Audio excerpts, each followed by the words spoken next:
오늘 우리에게 주신 말씀 예레미야 29장 15절에서부터 23절 말씀입니다. 너희가 말하기를 여호와께서 우리를 위하여 바벨론에서 선지자를 일으키셨느니라. 다윗의 왕자에 앉은 왕과 이 성에 사는 모든 백성 곧 너희와 함께 포로되어 가지 아니한 너희 형제에게 여호와께서 이와 같이 말씀하셨느니라. 만군의 여호와께서 이와 같이 말씀하시되 보라 내가 칼과 기근과 전염병을 그들에게 보내어 그들에게 상하여 먹을 수 없는 몹쓸 무화과 같게 하겠고 내가 칼과 기근으로 전염병으로 그들을 뒤따르게 하며 그들을 세계 여러 나라 가운데에 흩어 학대를 당하게 할 것이며 내가 그들을 쫓아낸 나라들 가운데에서 저주와 경악과 조소와 추수모의 대상이 되게 하리라. 여호와의 말씀이니라. 너희들이 내 말을 듣지 않았기 때문이니라. 내가 내 종 선지자들을 너희에게 꾸준히 보냈으나 너희는 그들의 말을 듣지 않았느니라. 여호와의 말씀이니라. 그런즉 내가 예루살렘에서 바벨론으로 보낸 너희 모든 포로여 여호와의 말씀을 들을지니라. 만군의 여호와 이스라엘의 하나님께서 골라야의 아들 아합과 마아세야의 아들 시드기야에 대하여 이와 같이 말씀하시니라.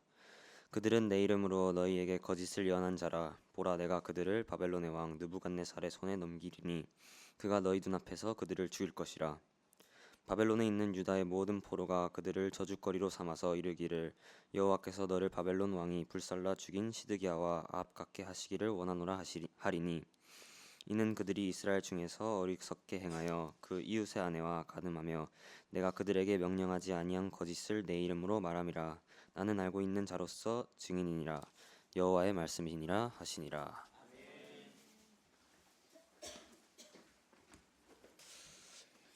2024년을 시작한 지가 엊그제 같은데 벌써 7월 달이 되었습니다. 6개월이 훌쩍 지나가 버렸습니다. 호주에 오래 계셔서 아시겠지만 이제 겨울이 본격적으로 시작되어서 날씨가 많이 춥습니다. 영적으로 육적으로 건강에 유의하시고 특별히 독감 걸리지 않도록 좀 유념하시기 바랍니다. 저희들은 지난 5월 6월 동안 하나님의 은혜로 사도행전 말씀을 잘 깊이 묵상을 했었습니다. 그리고 저는 개인적으로 아직도 그 사도행전의 여운이 가시지 않습니다. 마지막 그 유라굴로 폭풍 가운데에 사도 바울이 그들에게 말했던 내용이나 마지막 2년 동안 그 로마에 머물면서 하나님 나라를 선포했던 그 내용들이 아직도 많이 남아 있습니다.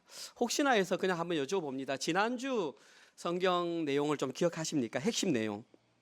지난주 설교 핵심 내용은 이 땅에 임한 하나님 나라에 관한 내용, 사도 바울이 마지막으로 사도행전 말씀을 마무리하면서 그렇게 했습니다. 저는 이 땅에 임한 하나님 나라를 이렇게 해석했습니다. 이 땅에 임한 하나님 나라를 산다는 것은 단순하게 그냥 하나님 나라가 있다라는 그 지식을 내가 아는 것이 아니라 그걸 넘어서서 그 지식이 내 삶 가운데 실제로 실현되는 그것이 이 땅에 임한 하나님 나라를 사는 것이다. 그렇게 말씀드렸고 하나의 예로 뭘 말씀드렸냐면 지하도 차도에 보면 그 지도 안내 지도를 제가 예로 말씀드렸습니다. 그 안내 지도를 보면 누구나 빠져나갈 수 있습니다. 압니다. 근데 사람들은 착각을 합니다. 그 지도를 보면서 자신이 거기 나갔다고 생각하는 것이죠. 그런데 말씀은 그렇게 말하지 않습니다. 그걸 보고 실제 자신의 삶을 살아내는 그것까지가 아는 것이다. 저는 지난주에 그렇게 말씀을 드렸습니다. 그리고 7월 달이 새롭게 시작되면서 예레미야 말씀을 묵상하는데 물론 작년에 저희들이 예레미야 말씀을 보긴 했지만 이번에 새롭게 예레미야 말씀을 묵상하면서 느낀 게 뭐냐면 너무나 놀랐습니다. 여러분들도 느끼실지 모르겠지만 어떻게 신약과 구약이 시간적인 차이도 없고 저자도 다름에도 불구하고 추구하는 내용이 그렇게 일치할까, 동일할까 그런 마음들을 느끼면서 굉장히 많이 놀랐습니다. 제가 왜 이 말로 시작하냐 하면 오늘부터 시작되는 예레미야 말씀, 그러니까 여러분 머릿속에는 구약성경, 특별히 구약성경 가운데 선지서, 어렵구나라는 생각이 머릿속에 딱 들어갈 수 있는데 그렇지 않다라는 것입니다. 구약성경, 선지서, 예레미야지만 사도행전의 내용과 거의 흡사한 내용이 기록되어 있습니다. 이것이 의미하는 것은 묵상이 어렵지 않다라는 것입니다. 그냥 천천히 주어지는 대로 하나씩 풀어가다 보면 이미 우리가 알고 있는, 우리가 이미 배웠던 그 내용이 기록되어 있다는 사실입니다. 따라서 이제 7월 달부터 새롭게 예레미야가 2달 동안 묵상하게 될 텐데 지금 놓쳐버리면 2달 동안 정신이 혼미해집니다. 반대로 오늘 정신 딱 차리면 2달 동안 편해집니다. 오늘 본문 내용은 뭐냐 하면 결론적으로 말씀드려서 두 부류의 사람이 존재합니다. 첫 번째 부류의 사람은 누구냐 하면 포로로 잡혀간 사람들입니다. 두 번째 부류의 사람은 누구냐 하면 아직 포로로 잡혀가지 않은 사람들입니다. 그 두 사람 사이에 갈등이 발생하는데 오늘은 이 내용을 통해서 누가 과연 두 부류 가운데에 하나님 나라에 속한 사람인가의 내용이 기록되어 있습니다. 뿐만 아니라 그러면 하나님 나라에 속한 사람들은 무엇을 경계하며 살아야 하는가, 그 내용이 오늘 본문에 기록되어 있습니다. 그리고 저희들은 그 내용을 통해서 만약에 우리가 이 땅에 임한 하나님 나라를 살아간다면 나는 잘 경계하고 있는가, 자신의 신앙을 한번 돌아보는 그런 내용이 오늘 본문 내용입니다. 한번 천천히 살펴보겠습니다. 오늘 첫 번째 내용은 주보를 보시면 어떤 사람들이 나오냐 하면 포로로 잡혀가지 않은 사람들이 나옵니다. 자, 다시 말씀드립니다. 포로로 잡혀가지 않은 사람들이 나옵니다. 오늘 본문 15절에서 19절 제가 천천히 다시 읽어보겠습니다. 너희가 말하기를 여호와께서 우리를 위하여 바벨론에서 선지자를 일으키셨느니라. 다윗의 왕자에 앉은, 이 말은 머문, 왕과 이성에 사는 똑같은 단어입니다. 머문, 앉은과 사는이 똑같은 원어입니다. 머물러 있는 모든 백성 곧 너희와 함께 여호와께서 이와 같이 말씀하셨느니라.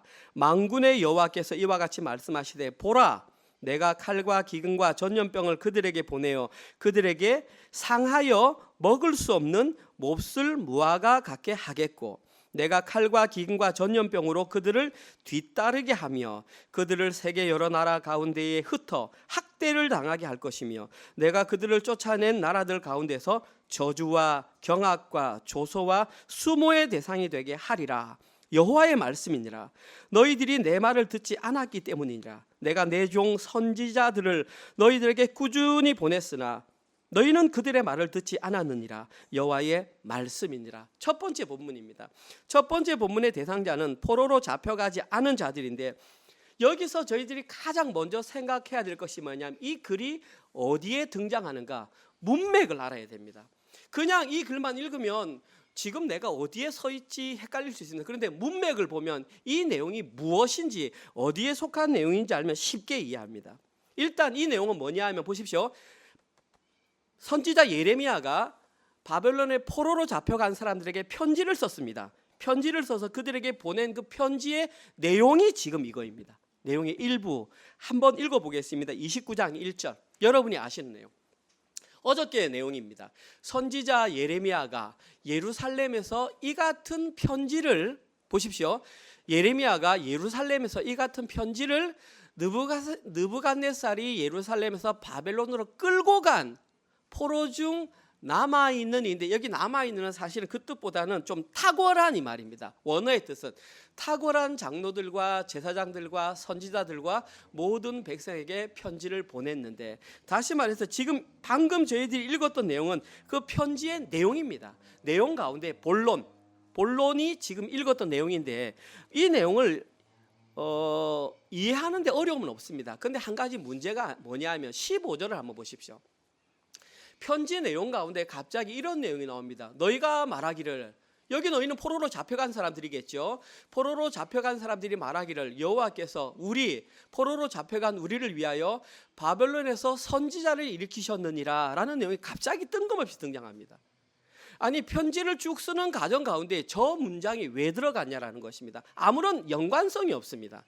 그래서 이런 문제를 해결하기 위해서 구약 성경은 원래 유대인들이 쓰던 히브리어로 쓰였습니다. 그런데 히브리어는 사람들이 잘 모르니까 여러 사람들이 알 수 있는 헬라어로 번역을 했습니다. 구약 성경까지. 그 성경을 뭐라고 그러냐면 70인역이라고 그럽니다. 70명이 모여서 기록했기 때문에 70인역입니다. 그런데 그 사람들이 번역하다 보니까 저 글자가 너무래도 아무래도 문맥이 안 맞단 말입니다. 그런데 이 사람들이 어떻게 했냐면 보십시오. 오늘 보면 16절에서 20절을 과감히 빼버렸습니다. 놀라지 마시고 그 번역을 하면서 15절을 딱 쓰고 나서 16절부터 20절까지 우리가 읽었던 내용을 빼버리고 바로 21절로 연결했습니다. 한번 보십시오. 너희가 말하기를 여호와께서 우리를 위하여 바벨론에서 선지자를 일으키셨느니라. 21절, 만군의 여호와 이스라엘 하나님께서 골라야의 아들 아합과 마아세야의 아들 시드기야에 대하여 이같이 말씀하시니 그들은 내 이름으로 너희에게 거짓을 예언한 자라. 예언자가 섰는데 그 예언자가 참 선지자가 아니라 거짓 선지자란 말입니다. 따라서 오늘 보면 70인역에 의하면 15절에 기록된 선지자들은 거짓 선지자가 되는 것입니다. 그렇게 해석할 수 있습니다. 70인역도 하나님의 성경이기 때문에 잘못된 거 아닙니다. 그런데 지금 우리가 읽는 개역 성경이나 히브리어를 기반으로 하는 성경은 그렇게 해석을 안 했습니다. 그래서 16절로 돌아가서 저희들은 그 사람들을 거짓 선지자로 해석하는 것이 아니라 여기에 기록된 내용 그대로 보자. 그런데 여기에 기록된 내용 그대로 보면 이 내용은 예레미야가 선포했던 내용과 정확하게 일치합니다. 그러니까 이 지금 여기에 기록되는 우리는 누구라고 해석하냐면 참 선지자로 해석을 합니다. 저는 오늘 그렇게 풀어갈 것입니다. 그래서 참 선지자인 그들이 16절에서 이와 같은 말을 했습니다. 저들이 뭐라고 말했냐면 쭉쭉쭉 말을 했는데 17절을 보십시오. 참 선지자가 포로로 잡혀가지 않는 예루살렘에 남아있는 자들에게 이렇게 말했습니다. 만군의 여호와께서 이와 같이 말씀하시되 보라, 내가 칼과 기근과 전염병을 그들에게 보내어 그들은 남아있는 자들입니다. 뭐라고 했습니까? 첫 번째, 그들에게 상했다. 첫 번째, 그들은 상한 자들이다. 저기에 기록된 상하다 이 말은 히브리어로 라입니다. 라는 여러분이 아시는 단어 악한, bad 이런 뜻입니다. 나쁜 이런 뜻입니다. 저들은 나쁜 사람들이다. 참 선지자가 그들에 대해서 평가를 했습니다. 첫 번째, 두 번째, 그들은 먹을 수 없는 자들이다. 왜 갑자기 사람을 향하여 먹을 수 없다라고 했냐 하면 이미 우리는 알았습니다. 예레미야 24장에서 뭐 당연히 기억 안 나겠죠. 1년 전 내용이니까. 24장에 뭐가 나왔냐면 좋은 무화과와 나쁜 무화과가 나왔고 이스라엘은 좋은 무화과는 먹고 나쁜 무화과는 하나님께서 버린다 그랬거든요. 그럼 저기에 상하여 먹을 수 없다라는 것은 그들은 버림받을 존재다 이 말입니다. 세 번째, 선지자가 뭐라고 말했냐면 그들은 몹쓸 무화과와 같다 이렇게 했습니다. 저기에 기록된 몹쓸이라고 하는 단어의 원어의 의미는 메스꺼워 넌더리가 나는 이런 뜻입니다. 그러니까 소위 말해서 딱 씹었는데 떫어가지고 팍 뱉어버리는 그 상태입니다. 참 선지자가 저들에게 세 가지를 평가해서 첫 번째, 그들은 상한 자들이다. 두 번째, 그들은 먹을 수 없는 자들이다. 세 번째, 그들은 몹쓸 무화과와 같은 존재들이다. 이 세 가지를 하나로 요약하는 표현이 몹쓸 무화과라는 표현입니다. 결과적으로 오늘 설교 제목이 몹쓸 무화과와 멍에 맨 자들이잖아요. 그러니까 포로로 잡혀가지 않은 자들이 오늘 본문에 의하면 몹쓸 무화과와 같은 존재들이다. 그러면 몹쓸 무화과인 자들에게는 무엇이 남아있느냐? 결론적으로 그들에게 남아있는 것은 칼과 기근과 전염병밖에 없다. 여기서 말하는 칼은 전쟁을 말합니다. 그들은 전쟁에 의해 죽을 것이다. 두 번째, 기근은 자연재해를 말합니다. 세 번째, 전염병은 하나님의 어떤 심판의 저주의 상징입니다. 그러니까 하나님께서 몹써서 버릴 그들에게는 저런 하나님의 심판이 뒤따를 수밖에 없다. 이것이 선지자가 그들을 향하여 예언한 내용입니다. 그런데 놀라운 사실은 18절에 보시면 이런 내용이 나옵니다. 내가 칼과 기근과 전염병으로 그들을 뒤따르게, 이 뒤따르게라는 단어가 굉장히 재밌습니다. 영어로는 펄스입니다. 추격하여 쫓다. 전쟁 용어입니다. 우리가 하나님께서 이스라엘 백성들에게 진멸 전쟁을 선포했을 때 그 진멸하라는 그 단어처럼 마찬가지로 그들에게는 반드시 쫓아가서 완전히 멸할 때까지 죽여버려라. 그 칼과 기근과 전염병이 그들을 끝까지 따라가서 씨를 말려버릴 것이다. 한마디로 말해서 그들은 흩어짐을 당해서 학대를 당할 것이며 흩어진 자들에게 저주와 경악과 조소와 수모를 당해서 구원이 그들 가운데 실현되지 않을 것이라는 내용이 오늘 본문 내용입니다. 그럼 도대체 그들이 무슨 잘못을 했길래 하나님께서는 그들을 향해 이와 같이 심한 저주의 말을 내뱉는 것일까요? 이유가 19절에 정확하게 나와 있습니다. 함께 읽어봅시다. 그 이유니까 중요하니까 시작. 여호와의 말씀이니라. 너희들이 내 말을 듣지 않았기 때문이니라. 내가 내 종 선지자들을 너희에게 꾸준히 보냈으나 너희는 그들의 말을 듣지 않았느니라. 여호와의 말씀이니라. 한마디로 말하면 하나님의 말씀을 듣지 않았다. 듣다, 샤마으. 샤마으라고 하는 단어에는 귀로 듣는 것뿐만 아니라 듣고 순종하지 않는 것까지 포함되어 있습니다. 결론적으로 말해서 그들은 하나님의 말씀에 순종하지 않았기 때문에 불순종으로 인하여 이와 같은 결과를 맞이하게 되었다.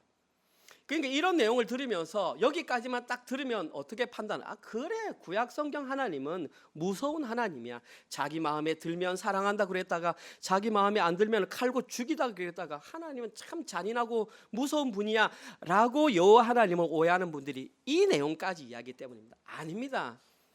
사실대로 말씀드리면 저 사람들뿐만 아니라 포로로 잡혀간 사람들까지도 다 죽어야 될 사람들입니다. 그런데 그들에게는 은혜를 베풀어서 살려주겠다라는 것입니다. 쉽게 말해서 마땅히 죽어야 될 사람을 죽게 내버려 두신 것이지 하나님께서 안 죽어도 될 사람을 그들을 처벌하는 그런 하나님이 아니라는 것입니다. 구약 성경에 대한 오해를 하시면 안 됩니다. 아무튼 오늘 본문에서 이 사람들은 하나님에 대한 불순종으로 말미암아 죽음을 당했습니다. 그러면 의문이 생깁니다. 목사님, 그럼 도대체 저 사람들은 구체적으로 어떤 불순종을 했을까요? 저도 모릅니다. 성경에 안 나와 있기 때문에 저도 모릅니다. 그런데 한 가지 유추할 수 있는 근거가 뭐냐 하면 이 글이 예레미야가 그들에게 보내는 뭐라고 그랬습니까? 편지라고 그랬지 않습니까? 그러면 그 편지 내용을 읽어보면 이들이 그 편지 내용에 순종하지 않은 것을 알 수 있습니다. 예레미야서 29장 11절입니다. 어저께 본문입니다. 구약 성경 예레미야서를 읽는 사람들 가운데에 가장 좋아하는 성경 구절 한 구절을 뽑으라 그러면은 많은 사람들이 이 구절을 뽑습니다. 여호와의 말씀이니라. 너희를 향한 나의 생각, 원어는 계획입니다. 나의 계획을 내가 아나니 평안이요 재앙이 아니니라. 너희에게 미래와 희망을 주는 것이니라. 문맥을 알아야 됩니다. 지금 저기에 기록된 너희는 누구일까요? 누구에게 편지 썼다고 그랬습니까? 포로로 잡혀간 사람들에게, 하나님께서 포로로 잡혀간 사람들에게 나의 계획이 뭔 줄 아니? 너에게 재앙을 주는 게 아니야. 너희들이 포로로 잡혀간 것은 사실은 평안이야. 너희들에게 미래와 희망을 주기 위해서 포로로 보냈어. 문맥을 이해해야 합니다. 근데 사람들은 문맥 상관없이 저 글자만 좋으니까 아, 하나님께서 무조건 나에게 재앙이 아니라 평안을 주신다라고 곡해해서 해석을 하는 경우가 아니고요. 저것은 피난, 그러니까 포로로 잡혀간 지금 고난당하는 자들에게 준 내용입니다. 그리고 이걸 쉽게 얘기하면 너희들 구원해 주겠다라는 것입니다.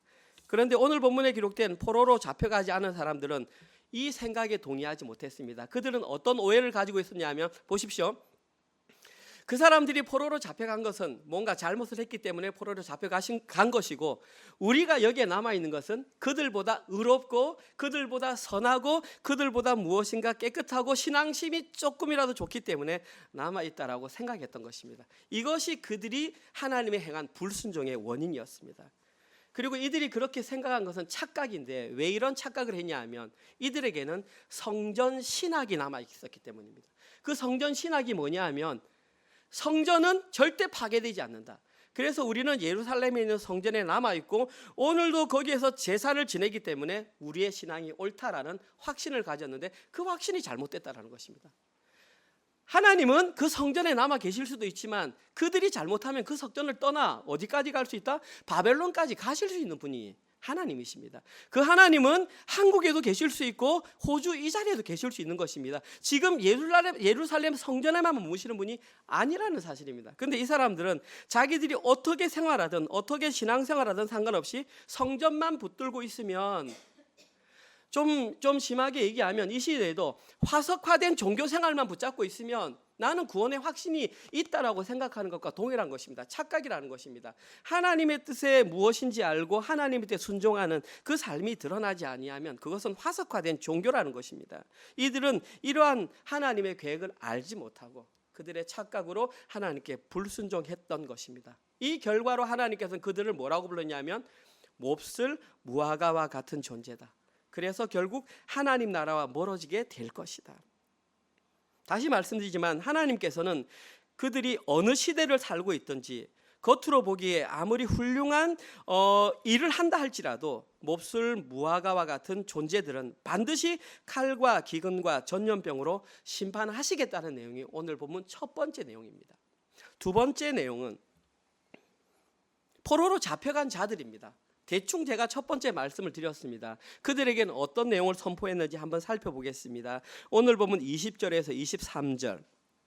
그런즉 내가 예루살렘에서 바벨론으로 보낸 너희 모든 포로여 여호와의 말씀을 들을지니라. 만군의 여호와 이스라엘 하나님께서 골라야의 아들 아합과 마아세야의 아들 시드기야에 대하여 이같이 말씀하시니라. 그들은 내 이름으로 너희에게 거짓을 예언한 자라. 보라, 내가 그들을 바벨론의 왕 느부갓네살의 손에 넘기리니 그가 너희 눈앞에서 그들을 죽일지니라. 바벨론에 있는 유다의 모든 포로가 그들을 저주거리로 삼아서 이르기를 여호와께서 너를 바벨론 왕이 불살라 죽인 시드기야와 아합같게 하시기를 원하노라 하니니 이는 그들이 이스라엘 중에서 어리석게 행하여 그 이웃의 아내와 간음하며 내가 그들에게 명령하지 아니한 거짓을 내 이름으로 말함이라. 나는 알고 있는 자로서 증인이니라. 여호와의 말씀이니라 하시니라. 이 내용을 조금 이해하기 위해서는 시간이 좀 가지만 그 당시 이스라엘의 역사를 조금 이해할 필요가 있습니다. 지금 이때는 남유다가 멸망하기 직전입니다. 남유다는 언제 멸망했냐면 BC 586년에 완전히 무너져 버렸습니다. 그럼 이때는 BC 586년 전인데 약 20년 전입니다. 다시 말해서 지금 이때는 어느 상황이냐면 마지막으로 선한 왕으로 등장했던 요시야라고 하는 왕이 있습니다. 이스라엘에서 가장 선한 3대 왕을 뽑으라 그러면 첫 번째는 당연히 다윗 왕입니다. 두 번째는 히스기야 왕입니다. 그리고 세 번째 선한 왕을 뽑으라 그러면 이 요시야 왕입니다. 요시야 왕이 종교개혁을 일으켰지만 그 앞에 히스기야의 아들 므낫세가 너무나 큰 악행을 했기 때문에 결국 무너지게 되었습니다. 그런데 무너질 때 보십시오. 요시야 왕 죽은 이후에 그 아들이 누구냐 하면 여호아스라고 하는 아들을 세웠습니다. 그런데 그 아들은 3개월 만에 왕에서 쫓겨났습니다. 애굽 왕이 쫓아내버렸습니다. 그리고 그의 또 다른 형 여호야김이라고 하는 사람을 세웠습니다. 그 사람은 10년 동안 왕으로 있었는데 애굽을 섬기다가 배반하고 바벨론을 섬기다가 바벨론에 두드려 맞았습니다. 그래서 그때 605년에 1차 포로로 잡혀갔습니다. 자, 첫 번째 1차 포로 BC 605년 이때에 다니엘, 우리가 그 잘 아는 다니엘이 같이 잡혀갔습니다. 두 번째 BC 597년 여호야김이 죽고 여호야김의 아들 여호야긴이라는 사람이 왕이 되었을 때 그도 3개월밖에 못 있었습니다. 그런데 바벨론 왕이 보십시오. 왕도 잡아가고 왕후도 잡아가고 그때의 에스겔 선지자도 잡아갔습니다. 이렇게 이 당시에 이미 바벨론에 가 있던 사람들은 첫 번째 포로 BC 605년, 두 번째 포로 BC 597년에 포로로 잡혀가 있던 그들에게 지금 편지 쓴 것입니다. 편지 쓴 목적은 뭐냐 하면 우리가 이미 묵상했습니다. 70년 후에 회복될 것이다. 70년 동안 거기서 잘 살아라. 이것이었습니다. 예레미야 29장 4절에서 7절 어저께 본문입니다. 만군의 여호와 이스라엘 하나님께서 예루살렘에서 바벨론으로 사로잡혀가게 한 모든 포로에게 이같이 말씀하시니라. 너희들은 거기서 집을 짓고 거기 살며 텃밭을 만들고 그 열매를 먹으라. 거기서 아내를 맞이하여 자녀를 낳으며 너희 아들이 또한 아내를 맞이하여 너희 딸이 남편을 맞아 그들로 자녀를 낳게 하여 너희가 거기서 번성하고 줄어들지 않게 하라. 이게 결국 지금 예레미야가 그들에게 포로로 잡혀간 자들에게 말하는 결론은 뭐냐 하면 거기에 정착해서 살아라. 얼마 동안? 70년 동안. 그러면 너희들이 회복될 것이다. 이것이 편지의 주된 내용입니다. 자, 여러분께 질문 한번 드려보겠습니다. 지금 여기에 계신 여러분들께 예레미야가 편지를 썼습니다. 그리고 뭐라고 했냐면 여러분들은 포로로 잡혀갈 것인데 거기에서 70년 동안 살 거야.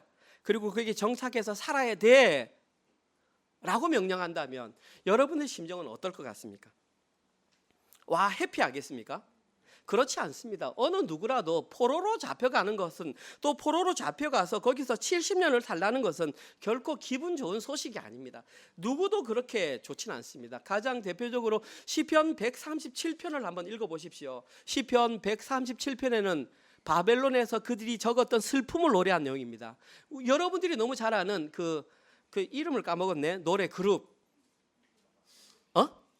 그 그룹 베라바라라라 바빌론 하는 그 노래 그게 137편에 기록된 내용입니다. 뭐라고 그랬냐면 그들이 우리 보고 노래를 부르라고 한다. 히브리인들은 노래를 잘하는 사람이니까 시온에서 노래하던 그대로 우리를 한번 즐겁게 해봐라.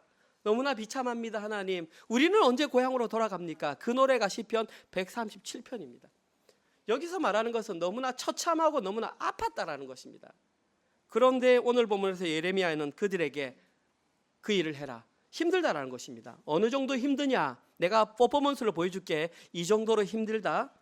예레미야 27장 2절에서 6절입니다.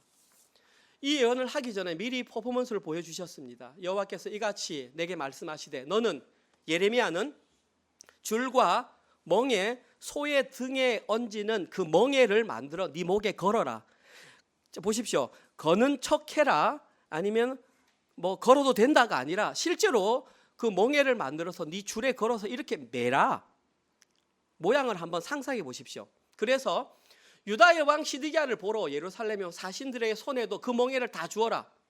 그들이 누구냐 하면 에돔의 왕과 모압의 왕과 암몬 자손의 왕과 두로의 왕과 시돈의 왕에게 다 보내라. 그러면서 그들에게 명령하여 그들의 주 왕에게 말하게 하기를 만군의 여호와 이스라엘 하나님께서 이와 같이 말씀하시되 너희는 너희 주께 이같이 전하라. 나는 하나님은 내 큰 능력과 나의 쳐든 팔로 땅과 지상에 있는 사람과 짐승들을 만들고 내가 보기에 옳은 사람에게 그것을 주었노라. 이제 내가 이 모든 땅을 내 종 바벨론의 왕 느부갓네살 손에 주고 또 들짐승들을 그에게 주어 섬기게 하였나니. 지금 하나님께서는 예레미야에게 이걸 매라고 말했습니다. 지금 다 매가지고 실제로 그러한 삶을 살아내라고 지금 말을 하고 있는 것입니다. 여러분들 같으면 좀 느낌이 어떻겠습니까? 참으로 우스꽝스럽지 않겠습니까? 이 멍에를 메고 살아가는 그 삶. 그래서 저는 오늘 본문에서 두 번째 제목으로 뭐라고 말했냐면 바벨론의 포로로 잡혀간 사람들의 생활이 바로 멍에를 맨 사람들이다. 멍에를 맨다는 것은 아무도 좋아하지 않습니다. 힘들고 귀찮고 창피하기 때문입니다. 그런데 이 세상을 살아가는 사람 중에 아주 극소수의 아주 특별한 어떤 사람들이 예레미야와 같이 하나님의 말씀에 순종하며 그 멍에를 매며 살아가는 사람들이 있더라는 것입니다. 그들이 누구냐 하면 하나님의 절대 주권을 인정하는 사람입니다. 오늘 본문 4절에 보면 내가 천지를 창조하여 천지 동물을 다 창조하였다. 창조주 하나님을 인정하는 사람입니다. 창조주 하나님을 인정한다는 것은 내가 하나님의 피조물임을 인정한다는 것입니다. 내가 하나님의 피조물임을 인정하는 사람은 결코 하나님을 오해하지 않습니다. 하나님이 어떠한 일을 행하시더라도 하나님의 뜻은 옳아라고 인정하는 믿음을 갖는 그 사람이 바로 이 사람입니다. 오늘 본문에서는 심지어 그가 이방인 바벨론의 왕 느부갓네살이라 할지라도 이 사람은 판단하지 않고 하나님의 뜻이 옳습니다. 이 사람이 바로 순종의 사람이라는 것입니다. 오늘 본문에서는 그들이 바로 멍에 맨 자들이며 하나님과의 관계가 회복된 자들. 오늘 성경에서는 바로 그들만 70년 후에 예루살렘으로 돌아온다고 말하고 있습니다. 쉽게 말씀드리면 그들만 구원을 받을 수 있다라는 내용입니다. 오늘 본문은 누가 구원을 받느냐, 누가 구원을 받지 못하느냐, 십자가 복음이 기록되어 있다는 사실입니다. 그러면 우리는 여기서 설교를 끝내도 전혀 상관이 없습니다. 오늘 일찍 마치는구나. 그런데 오늘 본문은 그것이 아니라 그 이후에 우리가 경계해야 될 사항에 대해서 경고하고 있기 때문에 그 부분까지 마쳐야 합니다. 이렇게 살아가면 되지만 그럼 바벨론에서 그렇게 사는데 바벨론의 사람들이 다 그게 동의하는 것이 아니라 자칭 선지자라고 말을 하면서도 여기에 반대하는 사람이 있습니다. 그들은 바로 오늘 본문에 기록된 아합과 시드기야와 같은 거짓 선지자들입니다. 자, 그럼 이들이 했던 유일한 목적이 무엇일까요? 왜 이들은 거짓 선지자, 거짓말을 통해서 이들에게 거짓으로 미혹을 했을까요? 이들이 거짓말을 했던 이유는 단 하나입니다. 뭐 하지 마라? 멍에 매지 마라. 거기서도 멍에 맬 필요 없다. 이 사람들이 바로 하나님과의 관계가 끊어진 자들입니다. 피조물의 자리를 놓쳐버린 사실입니다. 너무나 재밌는 게 뭐냐면 이들이 나의 이름으로 한 것이 아니라 여호와 하나님의 이름으로 선지자 노릇을 했다고 21절 23절에 정확하게 기록되어 있습니다. 그리고 하나님의 이름으로 선지자 노릇을 하다가 결국에는 느부갓네살 왕에 의해 불살라 죽임을 당하고 말았습니다. 오늘 본문에는 재미있게도 이들이 했던 구체적인 악행이 나와 있습니다. 오늘 본문 23절입니다. 이는 왜냐하면 그들이 이스라엘 중에서 그들이 한 행동은 어리석은 행동이었습니다. 아합과 시드기야가 한 어리석은 행동, 이 어리석다라는 단어의 원어적인 의미는 도덕적으로 윤리적으로 무분별한 행동을 하였다. 그들은 윤리적으로 도덕적으로 무분별한 행동을 해왔다. 두 가지 했습니다. 첫 번째, 그들이 했던 무분별한 첫 번째 행동, 바벨론 포로로 잡혀가서 그 이웃의 아내와 간음을 했다. 두 번째, 하나님께서 명령하지 않은 거짓말을 했다. 선지자, 하나님의 이름으로 말을 하는데 거기에 가서 어떤 이웃의 아내와 간음을 했다. 심지어 거짓말을 했다. 사실은 일반적인 내용으로도 이해하기 힘든 내용입니다. 그러면 이들은 왜 이런 무분별한 행동을 했던 것일까요? 이들이 이러한 무분별한 행동을 했던 단 한 가지입니다.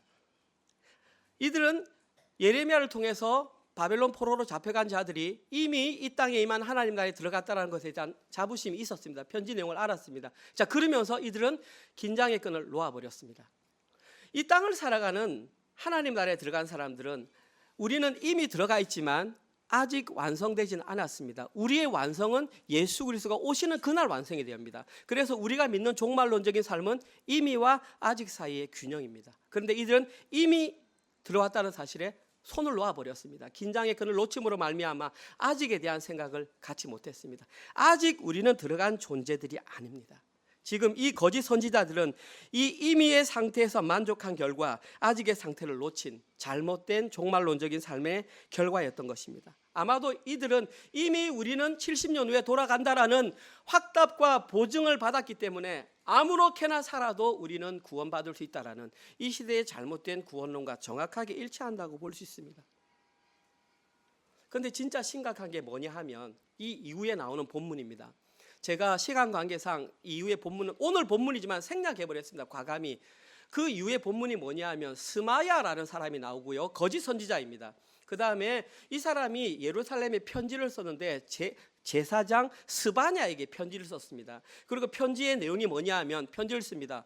야, 제사장 스바냐, 너 도대체 거기서 우리가 여기서 눌러 앉아 살라고 막 하는 예레미야를 왜 책망하지 않는 거냐? 너 그렇게 진짜 제사장 맞는 거야? 라는 컴플레인을 하는 편지를 쓴 겁니다. 그때에 32절에 이렇게 말합니다. 오늘 보면 32절. 그러므로 여호와께서 이와 같이 말씀하시느니라. 보라, 내가 느헬람 사람 스마야와 거짓 선지자와 그의 자손을 벌하리니 그가 나 여호와께 패역한 말을 하였기 때문에 이 백성 중에 살아남을 그의 자손이 하나도 없을 것이라. 내가 내 백성에게 행하려 하는 복된 일 70년 후에 돌아가는 일을 그가 보지 못하리라 하셨느니라.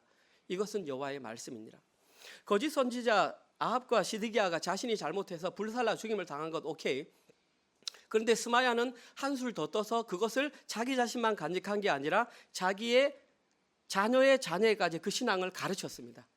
이미 왔어. 이제 괜찮아. 우리는 확답 받은 사람들이야. 라고 하면서 자기 마음대로 패역한 말을 했단 말입니다. 하나님께서는 뭐라고 말씀하냐면 너뿐만 아니라 너의 후손의 후손까지도 아무도 복된 일을 보지 못할 거야. 저기 복된 일은 70년 후에 예루살렘으로 돌아간다는 것입니다. 다시 말해서 포로로 잡혀갔다고 다 돌아오는 거 아니구나. 잘못된 가르침에 속임수를 받으면 나는 거기서 제외될 수 있구나라는 명확한 메시지가 오늘 본문에 기록되어 있습니다. 하나님께서는 거짓 선지자의 패역한 말에 미혹된 그들의 자녀들에게도 너무나 혹독한 심판을 선언하셨습니다. 하나님께서는 얼마나 하나님의 뜻에 불순종하는 것을 싫어하는지 우리는 알 수 있습니다. 하나님께서는 거짓 선지자 자신뿐 아니라 그의 자손 가운데 단 한 사람도 하나님께서 주신 복된 일에 참여할 수 없다고 분명하게 말씀하셨습니다. 이것이 의미하는 것은 그와 그들의 자손 가운데에 예루살렘으로 돌아오는 자가 단 한 명도 없다라는 사실입니다. 다시 말씀드리지만 포로로 잡혀간 자들도 원래 죽어야 할 자들입니다. 그런데 하나님께서는 그들에게 기회를 주신 것입니다. 어떤 기회? 나와의 관계를 연결할 기회를 줄게. 거기서 잘 살고 내가 절대 주권자임을 너가 피조물임을 깨달아라. 그러면 내가 다시 불러줄게라는 사랑의 하나님이 구약의 메시지의 근본인 것입니다. 그런데 오늘 본문에서는 그와 같은 일이 발생하지 못했다라는 사실입니다. 그러면 과연 어떤 자들이 예루살렘으로 돌아오는 복된 일에 참여할 수 있을까요? 오늘 본문의 결론입니다. 오늘 본문 내용을 근거로 간략하게 요약하면 예루살렘으로 돌아오는 복된 일에 참여할 수 있는 사람은 하나님의 절대 주권을 인정하며 하나님의 관계가 회복된 상태에서 자신에게 주어진 멍에를 기꺼이 메고 살아가는 바로 그 사람입니다. 그러나 우리가 너무나 잘 아는 것처럼 현실적으로 누군가의 멍에를 메고 살아간다는 것은 결코 쉬운 일이 아닙니다. 그냥 좀 어렵겠구나 정도가 아니라 한 사람의 예를 든다면 하나님께서는 가끔 이것을 요구하십니다. 100세에 낳은 아들 이삭을 바칠 수 있겠니라고 하나님께서는 요구하실 때가 있습니다. 최고의 멍에입니다. 사랑하는 성도님들께 질문 한번 드려보겠습니다. 사랑하는 성도님들은 어떤 멍에까지 메실 수 있겠습니까? 상식적으로 이해되지 않는 명령에도 기꺼이 순종할 수 있겠습니까? 아니면 내가 간절히 바라는 어떤 것을 하나님께 기도했는데 그 기도에 응답되지 않았을 때에도 하나님의 절대 주권을 인정할 수 있겠습니까? 우리가 마음속으로 깊이 대답해 보아야 할 것입니다. 그러나 진짜 중요한 것은 저희들의 힘만으로는 여기에 예스라고 말할 수 없다라는 사실입니다. 이 모든 것을 아시기 때문에 예수님께서 이 땅에 사람의 몸을 입고 이 땅에 오셔서 십자가에서 그 모든 것을 다 완성하셨습니다. 이것이 바로 십자가 복음입니다. 저희들이 예수님과 함께 그 멍에를 짊어질 때에 저희들은 그 멍에를 기꺼이 맬 수 있는 것입니다. 예수님께서 마태복음 11장 28절에서 30절 사이에 분명하게 말씀하셨습니다. 이 내용의 요약은 뭐냐 하면 멍에를 내가 메어주겠다라는 것입니다. 원래 멍에라는 것은 소 두 마리가 같이 매는 것입니다. 그것을 한국말로 결이라고 합니다. 두 마리 소가 함께 멍에를 맵니다. 그런데 두 마리 소 가운데 한 마리는 아주 일에 익숙한 소이고 한 마리는 초보자 소입니다. 그러면 실제로 결의를 같이 맺지만 일을 하는 소는 누구냐 하면 아주 능숙한 소가 일을 하면 옆에 있는 소는 따라가는 역할만 합니다. 여기서 능숙한 소는 예수님입니다. 우리는 그냥 예수님 곁에 딱 서 있기만 하면 예수님이 짊어진 그 십자가 복음 아래 우리는 아멘 주님 내가 그렇습니다. 내가 죄인입니다라고 고백하며 순종하며 나아가는 것이 결국 우리가 매는 멍에입니다. 그런데 스스로 그 멍에를 맨다고 했을 때 우리는 못 매는 것이죠. 예수님과 함께 그 멍에를 메웠을 때 우리는 세상이 알지 못하는 평안을 얻을 수 있으며 바로 그 평안이 이 땅에 임한 하나님 나라를 살아가는 것입니다. 결론적으로 오늘 본문은 십자가 복음입니다. 누가 하나님 나라에 들어갈 수 있는지, 누가 하나님 나라에 들어갈 수 없는지. 오늘 설교를 마무리하겠습니다.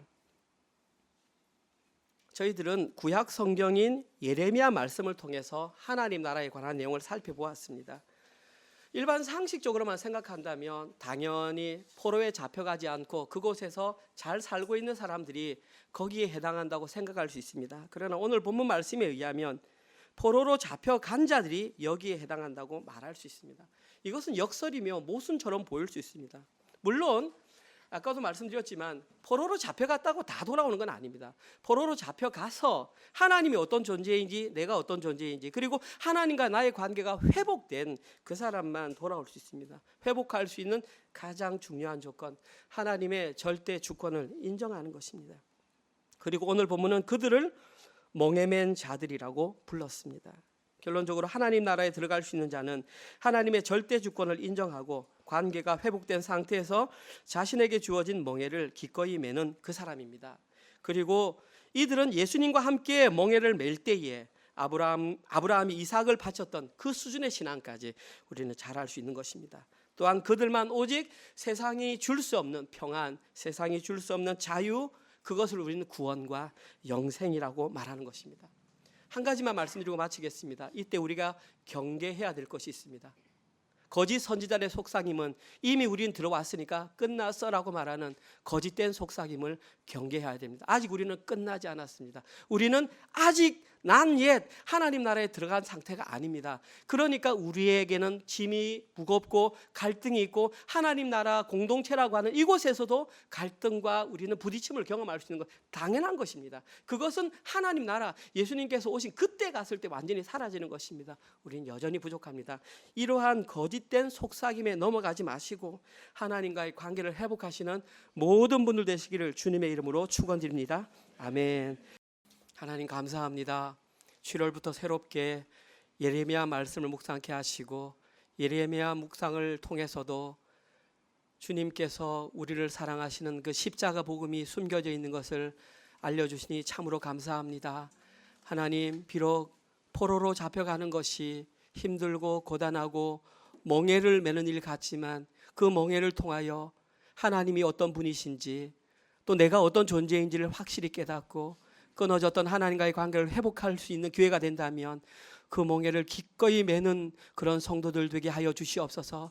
그리하여 하나님과의 관계가 회복된 자가 되어서 이 땅에 이미 임한 하나님 나라를 잘 살아가게 하시고, 그러나 하나님 이미 도착했기 때문에 모든 것을 풀어도 된다라는 그러한 잘못된 생각을 버리게 하시고, 그런 내용 가운데 속지 말게 하시고, 아직 도래하지 않은 가운데에 긴장감을 늦추지 않고 날마다 주님만 의지하며 살아가는 모든 성도 될 수 있도록 인도하여 주시옵소서. 하나님, 저희들에게 직장과 또 사업체를 주셔서 참으로 감사합니다. 하나님, 날씨도 추워지고 여러 가지 경제가 어려워진 가운데에서도 저희들에게 또한 하나님께서 물질을 허락하셔서 교회를 세워가기 위해 11조와 주정 헌금과 감사 헌금과 셀 모임 헌금을 드릴 수 있도록 인도하시니 참으로 감사합니다. 이 헌금을 통하여 하나님 나라 확장을 위해서만 사용할 수 있도록 우리 모든 재직들에게 한량 없는 지혜를 허락하여 주시옵소서. 이제는 우리 주 예수 그리스도의 은혜와 하나님의 사랑하심과 성령님의 위로 교통 감화 깨닫게 하심이, 비록 힘들고 어려운 멍에를 매는 길을 걸어간다 할지라도 그 길을 통해 하나님과의 관계를 회복하며 주님의 말씀에 순종하기로 결단하는 사랑하는 우리 은혜로 가족들 머리 위에와 지금 이 시간에도 세계 곳곳에 흩어져서 주의 복음을 증거하는 사랑하는 선교사님들과 그들의 사역과 그들의 자녀들 머리 위에 지금부터 영원토록 함께 있을지어다. 아멘.